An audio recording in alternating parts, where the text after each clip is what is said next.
Carl Jung's most dangerous discovery was not merely about trauma or healing.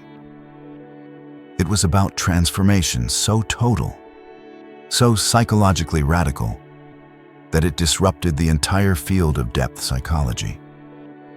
It emerged not from theory, but from the unbearable tension between light and darkness within the human soul. It centered on a particular group of patients who had suffered not just injury, but initiation. Empaths who had endured prolonged, systematic narcissistic abuse. These were not stories of survival, but of metamorphosis. Jung observed that for certain individuals, trauma did not merely wound, it transfigured. And what emerged from this crucible was not a healed version of the past self, but something entirely new, almost mythic in nature: the sovereign empath. A being no longer defined by sensitivity alone, but by a form of integrated consciousness that rendered them psychologically untouchable, while paradoxically increasing their depth of feeling. Jung did not speak of this lightly. He called it a dangerous discovery because the transformation could not be undone. Once the empath passed through the alchemical fire of shadow confrontation, they became incompatible with the world as it was. Friends, family, and lovers no longer recognized them. They had eaten from the tree of psychological knowledge, and like Adam and Eve, they could never return to the unconscious garden. Jung's notes from this period speak not only with scientific precision, but with prophetic weight. They have achieved something I previously thought impossible, he wrote of one such patient. Complete empathic sovereignty. They feel the full range of human emotion, but choose what to absorb. They can see deception without bitterness. They love without losing themselves. To understand the final stage of the empath, we must begin where Jung began, not in pathology, but in paradox. For the empath is not weak, but radically open. It is this openness, this unguarded permeability, that first draws the narcissist. The narcissist, an archetype of insatiable hunger and hollow self-worship, instinctively seeks the empath not as companion, but as fuel. And the empath, drawn by an unconscious fantasy of redemption, offers themselves as healer, as mirror, as balm. This collision is not random. It is archetypal. It is the ritual meeting of projection and receptivity, of shadow and light, of the wounder and the wounded. But what neither archetype anticipates is that suffering, under the right conditions, becomes initiation. Narcissistic abuse becomes the alchemical furnace. Jung's clinical journals include the case of a woman he called M, a 34-year-old empath whose history of abusive relationships had left her psychically dissolved. She arrived in his office unable to distinguish her own emotions from the emotional weather of others. Her sense of self had been eroded to the point of translucence. Jung observed that she did not merely lack boundaries, she lacked a psychic membrane. Over the course of 2 years, what transpired was not therapy in the conventional sense, but alchemical transformation through shadow integration. M began to reclaim not just her boundaries, but her agency. She developed what Jung termed conscious permeability, the rare capacity to choose what emotional material to absorb and what to let pass through. He noted with awe that M had achieved a state he had previously believed theoretical: empathic sovereignty. She could feel the pain of others without being consumed by it.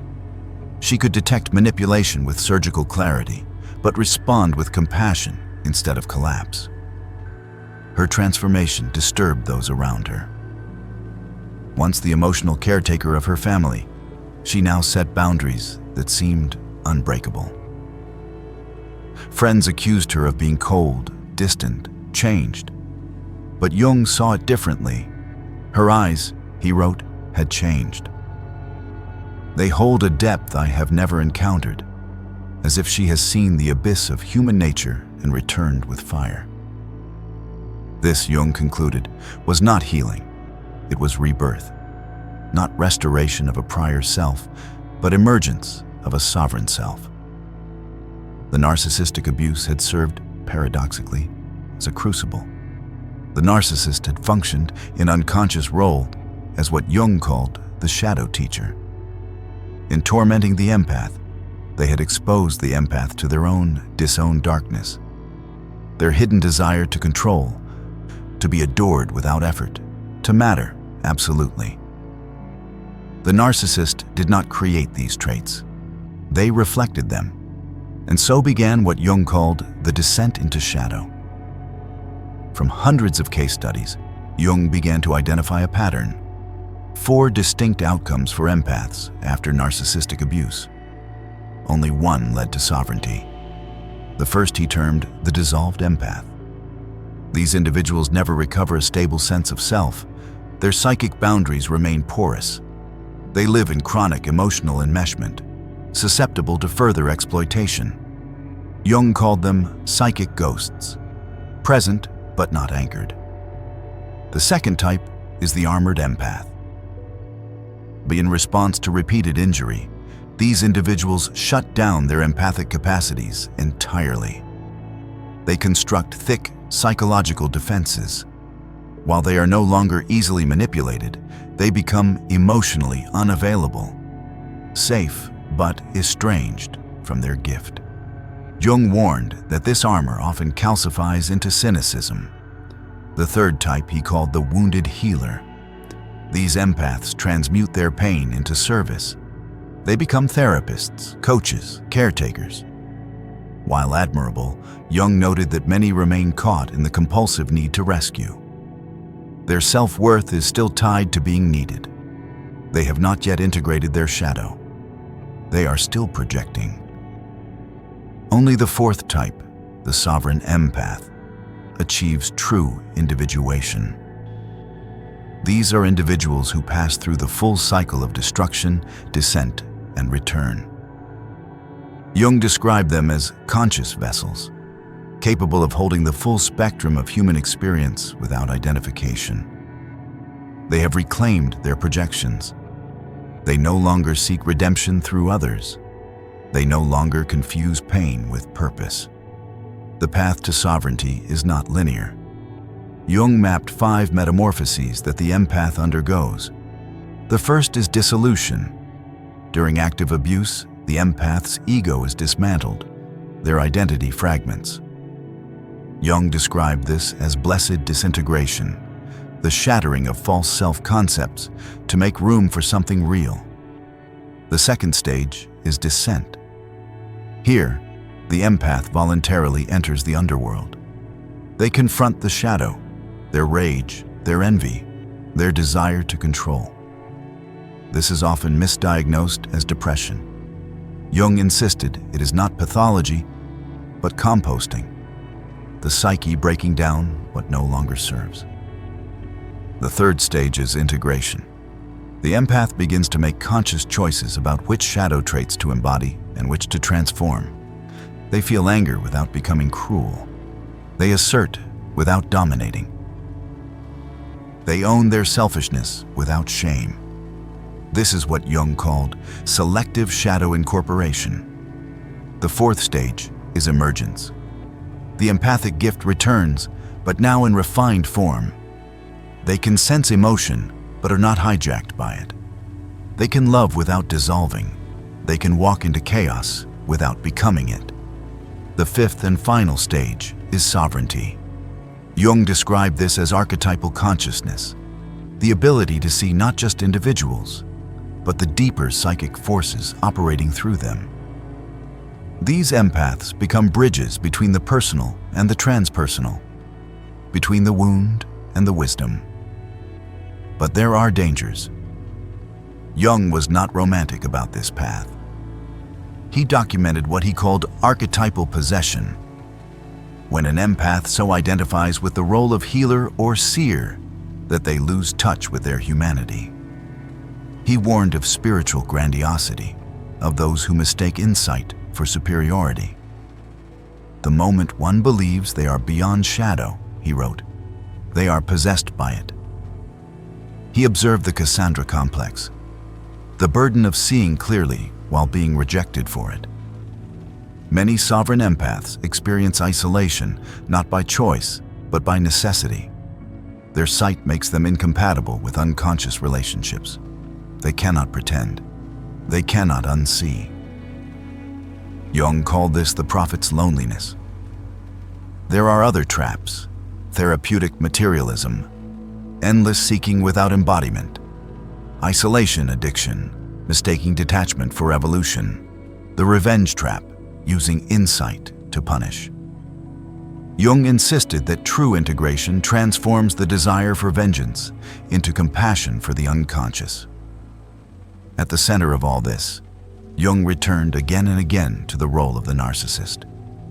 He did not excuse them, but he reframed them. The narcissist, he wrote, unknowingly serves as the dark priest of the empath's initiation.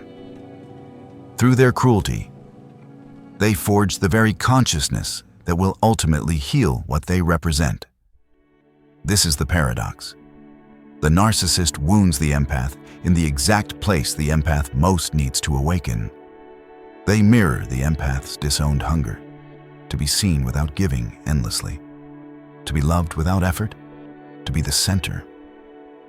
In facing this mirror, the empath retrieves their shadow, and in retrieving their shadow, they become whole.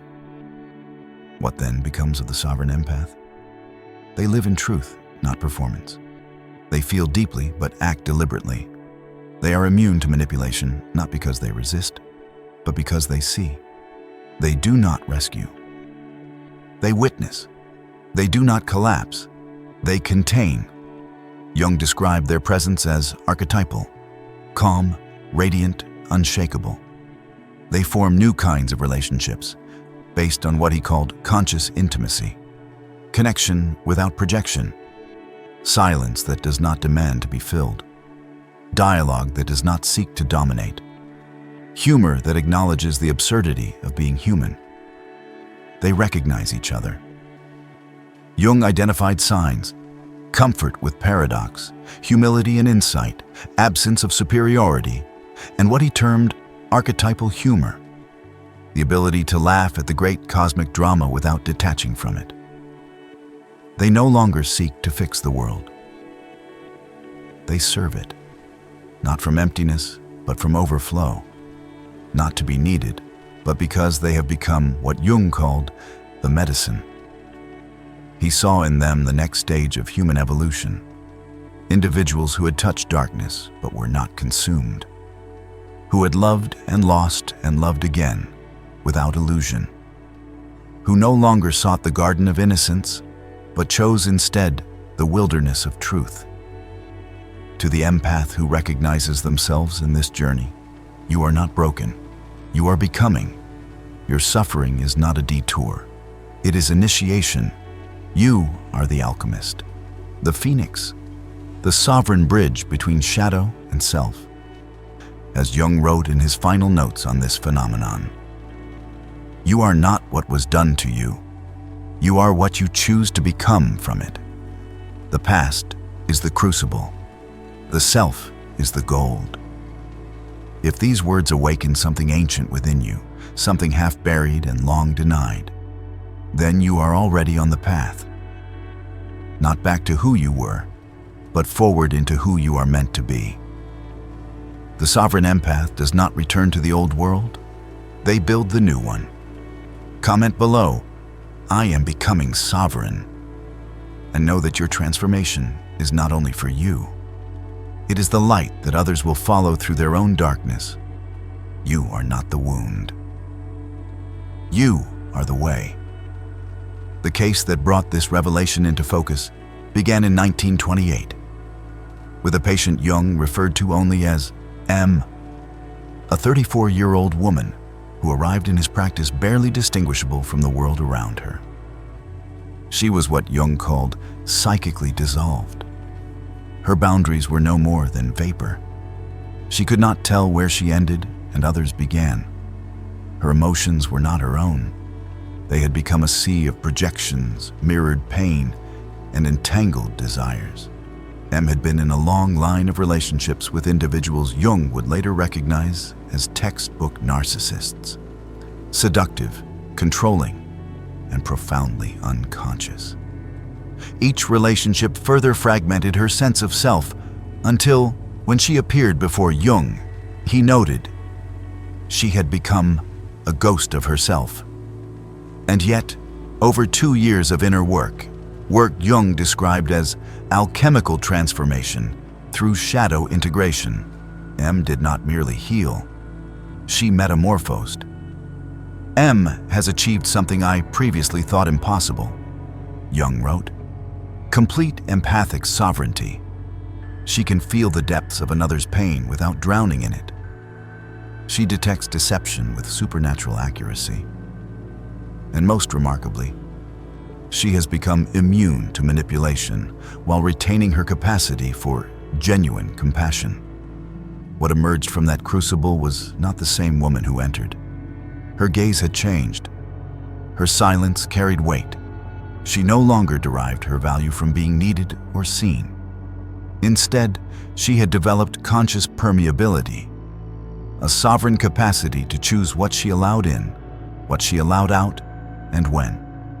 Jung remarked, "Her eyes hold depths I've never seen, as if she has gazed into the abyss of human nature and emerged not broken, but wise." To Jung, M was no longer merely a patient. She was a psychological phenomenon, a myth in motion.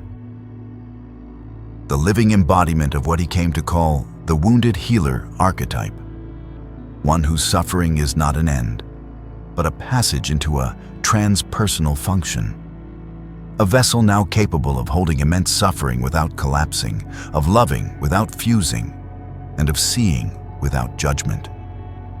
But the most haunting realization was this: such transformation comes at a cost. M's family no longer recognized her. Former friends accused her of becoming cold. Her radiant insight had created what Jung termed the consciousness gap, an unbridgeable chasm between those who had integrated their shadow and those still possessed by it. She has eaten from the tree of psychological knowledge, Jung wrote, and like Adam and Eve, she cannot return to the garden of unconscious innocence. From his extensive studies, Jung would later categorize the empath's fate after narcissistic abuse into 4 archetypal paths, each a distinct psychological response to prolonged psychic trauma. Only one of these paths, he concluded, leads to what he termed archetypal sovereignty. The first path is that of the dissolved empath. These individuals do not recover. Their sense of self remains shattered. They become what Jung called psychic ghosts, present but not truly alive. They absorb everything and filter nothing. Their nervous systems are trapped in a perpetual loop of hyperempathy and emotional chaos. Jung observed that they often fall into what he described as perpetual victim consciousness, attracting repeated cycles of abuse. They mistake enmeshment for intimacy and confuse pain for proof of love. The narcissist, in this case, has succeeded in extinguishing the empath's inner flame. The second path is the armored empath. These individuals, in an act of radical self-preservation, shut down their empathic capacities entirely. They build psychological fortresses around their hearts, impenetrable, cold, and calculated, no longer manipulated, but no longer moved. Jung warned that while this provides safety, it does so at the cost of authenticity. These empaths become emotionally numb, spiritually exiled from their own gifts. They have chosen to survive, he wrote, but not to live. The third path is the wounded healer. These empaths, having survived the fire, devote themselves to helping others escape it. They become therapists, counselors, spiritual guides. But Jung cautioned that many remain trapped in compulsive rescue patterns, deriving their worth from being needed. Their boundaries may be better, but their self-image is still dependent on the role of savior. They have learned to set limits, Jung noted, but not to stop identifying with pain. The fourth and final path is the rarest and the most dangerous, the sovereign empath. This is the empath who integrates the full spectrum of human nature, light and shadow, compassion and cruelty, power and vulnerability, without rejecting any part of themselves. They become conscious vessels, capable of holding human suffering without being corrupted by it. These empaths no longer need to be right, to be loved, or to be safe. They need only to be true. They can see through manipulation and respond not with rage, but with clarity. They can love without losing themselves. They detect falseness not with suspicion, but with archetypal sight. And they know when to engage, when to withdraw, and when to walk away in sacred silence. For them, empathy is no longer an open wound. It is a sharpened blade, wielded with wisdom. And yet, Jung noted, such individuals often live in deep isolation, not by desire, but by necessity. Like adults among children, he wrote, they are no longer compatible with the unconscious machinery that governs ordinary human interaction. They are the bridge between the known and the unknowable. But as Jung warned, bridges are walked upon, not embraced. In the ancient practice of alchemy, the goal was never simply to turn base metals into gold. It was to transmute the inner lead of the soul into luminous being. Carl Jung believed this symbolic process mirrored the deepest transformation within the psyche. The empath, forged in the crucible of narcissistic abuse, undergoes not a recovery, but an alchemical metamorphosis. It is not a return to innocence, but a birth into wholeness. The self, Jung wrote, is born in fire. The first stage is mortificatio, the death of the old self. For the empath, this is the collapse of the idealized identity. The good girl, the savior, the mirror. The narcissist's cruelty becomes the scalpel that dismembers the ego's illusions. The empath loses faith in the belief that love can save everyone. The unconscious hope that being good enough will protect them shatters. Jung called this ego death by disillusionment. The empath begins to see they were not just victim, but participant in their own erasure. The second stage is putrefactio, the decay of psychic defenses. Here, the empath enters darkness voluntarily. They begin to feel rage they were taught to suppress, grief they were too ashamed to name, and desires they had long disowned. It is here that the empath confronts their own complicity. The unconscious bargains made for love, the spiritual bypassing disguised as forgiveness, the overgiving that masked a need to be needed. You cannot integrate what you refuse to own, Jung warned. The shadow no longer appears as external evil, but as the lost half of the self, waiting to be claimed. The third stage is negredo, the blackening. This is the descent into psychic chaos, where all orientation is lost. The empath feels neither victim nor villain, neither light nor dark.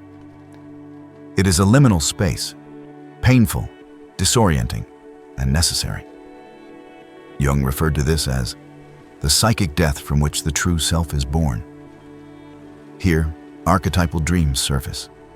The phoenix in flames, the garden swallowed by night, the mirror cracking open to reveal the abyss. The empath must hold these images, not with fear, but reverence. Then comes albedo, the whitening, the beginnings of inner clarity. Here the empath begins to feel again, but selectively. Emotions are no longer invasions. They are information. The empath no longer absorbs all energies indiscriminately.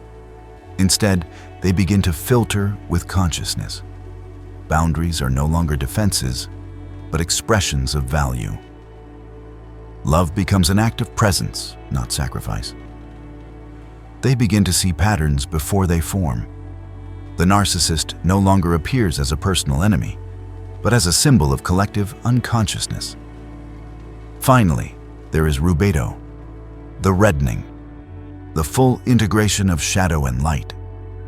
The empath becomes a sovereign being, no longer a mirror for others, but a source of light in themselves. Jung called this the sacred marriage, the union of opposites within the self. Compassion without martyrdom, truth without cruelty, presence without depletion. But the cost is high. The empath can no longer return to their former world. They have eaten from the tree of psychological knowledge. The garden of unconscious innocence is lost forever. They are no longer defined by their wounds, but by what rose from them. This is not healing. It is individuation, the birth of a self that contains both the serpent and the star. Yet even here, the path is fraught with peril. Jung warned that the deeper the transformation, the subtler the traps. And one of the most dangerous is what he termed spiritual inflation, mistaking insight for superiority. Many empaths, upon glimpsing truth, believe themselves to be above others. They fall into what Jung called the shadow of the light, where they speak of love but radiate judgment, preach forgiveness but mask resentment. This is the false light, and it is more seductive than darkness. Another danger is the Cassandra complex. The sovereign empath sees patterns others cannot. They predict outcomes, detect manipulation, perceive hidden motives.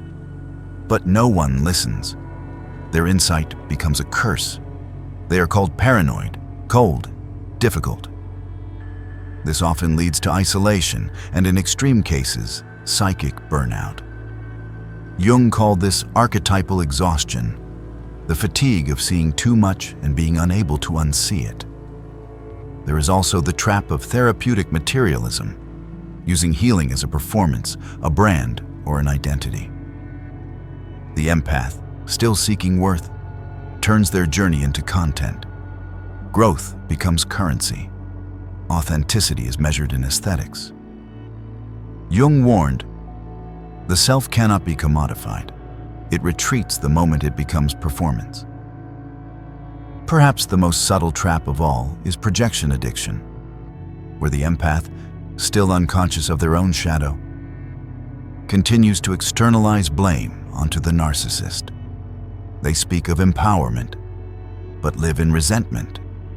They are still ruled by the very thing they believe they have transcended. What you do not make conscious, Jung wrote, will rule your life, and you will call it fate. The true sovereign empath is not one who has bypassed darkness, but one who has married it. They do not speak of wholeness, they embody it, and their silence, more than their words, becomes the most powerful medicine of all. It is here, standing at the threshold of fire and light, that we must now confront the most disturbing and liberating insight in Jungian psychology. The narcissist is not merely the antagonist in the empath's tale, but the unconscious initiator. Jung did not name them as enemies, but as involuntary agents of transformation, dark priests of the unconscious, whose cruelty forces a confrontation with the self that would otherwise never occur. In this paradox, pain becomes portal. The narcissist's betrayal unmasks the empath's need to be needed.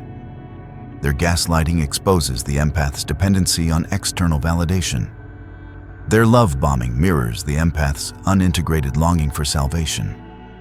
Thus, the narcissist is not the cause of the empath's fragmentation, but the mirror that reflects it. As Jung wrote, the meeting of two personalities is like the contact of two chemical substances. If there is any reaction, both are transformed. This alchemy begins in devastation. The empath is cast into the underworld, stripped of roles, ideals, and illusions. But as they descend, they begin to see the narcissist not as monster, but as messenger. This is the ancient archetype of the shadow guide. The Hades who abducts Persephone, the Judas who initiates Christ, the dragon who guards the golden treasure. The narcissist unknowingly serves the initiation. They awaken the soul through desecration. But to see this, the empath must relinquish the desire for apology, justice, or redemption from the narcissist. The true gift lies not in changing the other, but in reclaiming the self. The narcissist's power dissolves when the empath no longer needs them to be anything different. In that moment, the spell is broken, and what once felt like betrayal is revealed as the beginning of becoming. For the sovereign empath, life no longer unfolds through reaction, but through radiance. They are no longer a tuning fork for others' chaos, but a bell that rings from within. Their sensitivity is no longer a wound. It is a superconductor for truth. They do not absorb energy. They translate it. They do not collapse in empathy. They stand in resonance. Relationships take on a new dimension. Intimacy becomes conscious, not compulsive. Silence becomes sacred, not shameful. The sovereign empath chooses solitude, not as escape, but as sanctuary. They no longer seek to be understood by the unconscious world. They are too busy listening to the voice within. Jung wrote, "He who looks outside dreams. He who looks inside awakens." Their presence unsettles those who still live in projection. They are called intense, intimidating, or strange. But it is not aggression that others feel. It is coherence. The sovereign empath carries no mask, and in doing so, reflects the masks of others with blinding clarity. They love without possession. They grieve without drowning. They forgive without forgetting. They see manipulation before it takes form. Their very being is medicine, but not the sweet kind. It is the bitter root that cleanses, the fire that cauterizes, the truth that liberates. And in their quiet radiance, they remind us, true empathy is not absorption, but awareness. It is not sacrifice, but sovereignty. It is not losing oneself in the other. It is meeting the other from the fullness of being. If you recognize yourself in these words, not as someone still wounded, but as someone forged by fire, then you are already walking the path Jung described. A path of paradox, pain, and profound rebirth. A path not of comfort, but of consequence. For the sovereign empath is not here to fit into the world as it is. They are here to seed a new world, one born from integration, not avoidance, from shadow embraced, not denied, from truth embodied, not spoken. This is the final stage, not healing, but becoming, not rescue, but revelation. And in that revelation, the empath becomes not a mirror, but a flame. Not the one begging for light, but the one who is the light. Not despite the darkness, but because of it.